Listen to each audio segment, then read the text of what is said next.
Bien, alors une autre question originale posée par nos enfants ce matin, très mignonne d'ailleurs. On me dit comment se fait-il que les rabbins ont une longue barbe? Alors je dois répondre plusieurs réponses. Des réponses d'abord très sérieuses et ensuite des réponses un peu plus légères, un peu plus sympathiques. On va faire le contraire. On va commencer par les réponses un peu plus sympathiques, un peu plus légères et puis après les réponses plus sérieuses. Je disais que d'abord la réponse légère.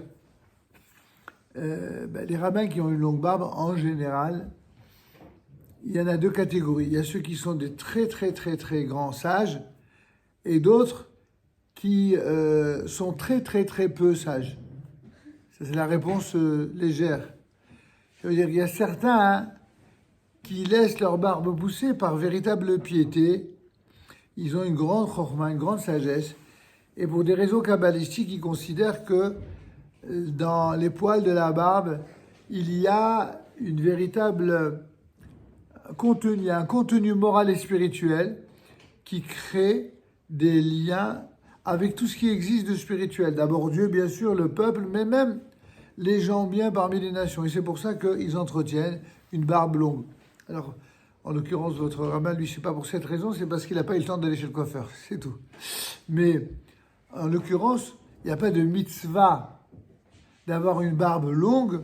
La seule mitzvah, c'est de garder 5 points, pour rappeler ce que dit Rashi, 5 points au niveau du menton, au niveau des tempes, au niveau ici des coins de la barbe et enfin ici. 5 points. Mais évidemment, si on devait laisser les 5 points seulement, ça ne ferait pas très joli. Donc en général, on laisse toute la barbe.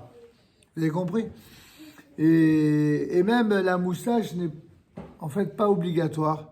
Elle va de pair avec, parce que si on se rasait la moustache, ce ne serait pas très, très joli sur le plan esthétique. Bien qu'il fût un temps, il y avait une certaine mode des rabbins français où ils laissaient la barbe et ils rasaient la moustache. Ça a existé. Mais en tout cas, pour revenir à ta question, la tradition veut, la Torah veut qu'on ne porte pas atteinte à tous ces endroits de la barbe. Et en plus, il faut surtout ne pas endommager toute la partie qui est ainsi désignée, par le passage notamment du lame de rasoir. Et c'est pour cette raison qu'a priori, les personnes pieuses, et pas seulement les rabbins, portent la barbe. Et donc, après, c'est devenu, aux yeux des gens, un signe de religiosité, un signe de distinction. Mais voyez-vous, puisque déjà on parle de cette question qui est originale, vous savez que ça n'était pas qu'un signe rabbinique ou un signe de religiosité. C'était tout simplement, pendant des siècles, un signe de masculinité.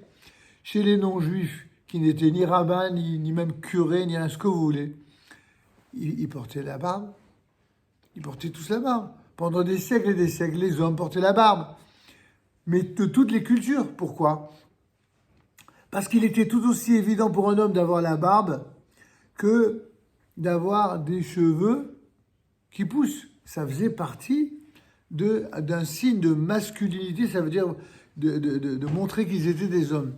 Alors, on peut se poser la question à l'envers. Pourquoi y a-t-il tellement d'hommes aujourd'hui qui ne portent pas la barbe? On peut poser la question dans l'autre sens. Par rapport à ce qu'on a dit juste avant. Mais la réponse, c'est que quand les hommes ont commencé à se féminiser, c'est-à-dire à vouloir être beaux comme les femmes, alors ils ont commencé à se raser. Il y a d'autres réponses qui sont données par ailleurs, mais cette réponse, elle est donnée par nos sages.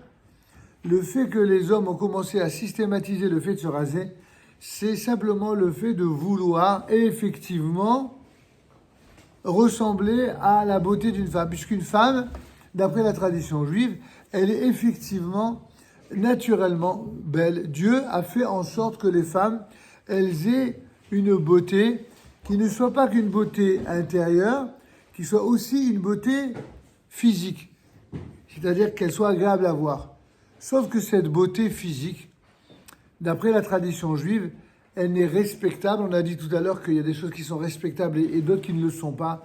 La beauté physique d'une femme, elle n'est respectable que lorsque elle fait usage de sa beauté pour un comportement de femme exemplaire, c'est-à-dire respectable. Une femme, elle est belle lorsqu'elle est belle aussi bien à l'extérieur qu'à l'intérieur. c'est-à-dire lorsque elle est belle, et d'abord pour son mari, et pour être bien dans sa peau, évidemment. Mais certainement pas pour faire tourner la tête des autres hommes que son mari. Ça, c'est les mauvaises femmes. Ça c'est les femmes qui sont des dévoyées, pour lesquelles nous n'avons aucun respect. On n'a aucun respect à avoir pour les femmes qui sont des femmes qui se comportent mal et qui ne pensent qu'à une seule chose, c'est faire tomber les hommes pour après les faire accuser des pires vilainies. C'est ce genre de monde-là que nous exécrons. C'est un monde qui est étranger au judaïsme. Et donc vous devez comprendre, vous les garçons comme vous les filles, que les hommes et les femmes sont évidemment respectables lorsqu'ils ont un comportement respectable. Et notamment, c'est pas possible ça. Soyez polis enfants. D'accord, ils sont respectables lorsque leur comportement elle est également, et notamment dans le domaine des mœurs. Tiens, encore une question sur ça ou c'est une autre question? Sur ça encore, les enfants, s'il vous plaît, restez tranquilles, s'il vous plaît. Vous savez que c'est enregistré là. Chaque fois que vous faites du bruit, ça s'enregistre. Alors soyez polis, d'accord? Oui. Parle plus fort parce que je n'entends pas. Encore, ouais. D'accord. Bon, je vois que mademoiselle a été impressionnée par quelqu'un qui avait une très longue barbe. Mais ça peut être très joli, pourquoi pas? Il y a de tout. Bon, il y a d'autres questions sur les barbes ou on passe à autre chose?